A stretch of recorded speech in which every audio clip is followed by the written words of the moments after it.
अलवर जिले में स्थित भानगढ़ का किला अपनी रहस्यमयी कहानियों और डरावने किस्सों के लिए विश्व प्रसिद्ध है। यह किला जितना ऐतिहासिक है उतना ही रहस्य से भी भरा हुआ है। यहाँ की वीरान दीवारें, टूटी फूटी हवेलियाँ और सन्नाटा एक अलग ही दुनिया का एहसास कराते हैं। कहानी शुरू होती है सदियों पहले, जब भानगढ़ एक समृद्ध नगर हुआ करता था। यहाँ की रानी रत्नावती अपनी सुंदरता के लिए पूरे राज्य में प्रसिद्ध थीं। कहते हैं कि एक दिन एक तांत्रिक जिसका नाम सिंधु सेवड़ा था, रानी पर मोहित हो गया। वह जानता था कि रानी उससे कभी विवाह नहीं करेंगी, इसलिए उसने तंत्र मंत्र का सहारा लिया। सिंधु सेवड़ा ने रानी के लिए इत्र की शीशी में जादू भर दिया ताकि रानी उस इत्र को लगाकर उसकी ओर आकर्षित हो जाए। लेकिन रानी बहुत बुद्धिमान थीं। उन्होंने तांत्रिक की चाल समझ ली और वो शीशी एक पत्थर पर फेंक दी। जादू के प्रभाव से वह पत्थर लुढ़कता हुआ तांत्रिक की ओर गया और उसी के ऊपर गिर गया। मरने से पहले तांत्रिक ने भानगढ़ को श्राप दे दिया, यह नगर जल्द ही बर्बाद हो जाएगा और यहाँ कोई दोबारा बस नहीं पाएगा।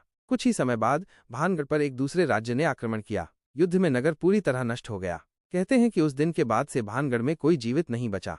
तब से आज तक सूरज ढलने के बाद कोई भी इस किले में नहीं जाता। स्थानीय लोग मानते हैं कि रात में यहाँ अजीब आवाजें आती हैं, किसी के हंसने, रोने और चीखने की। कुछ लोगों ने परछाइयों को चलते देखा है तो कुछ ने अचानक तापमान गिरते हुए महसूस किया। पुरातत्व विभाग ने भी एक चेतावनी बोर्ड लगा रखा है जिसमें लिखा है सूर्यास्त के बाद इस परिसर में प्रवेश वर्जित है।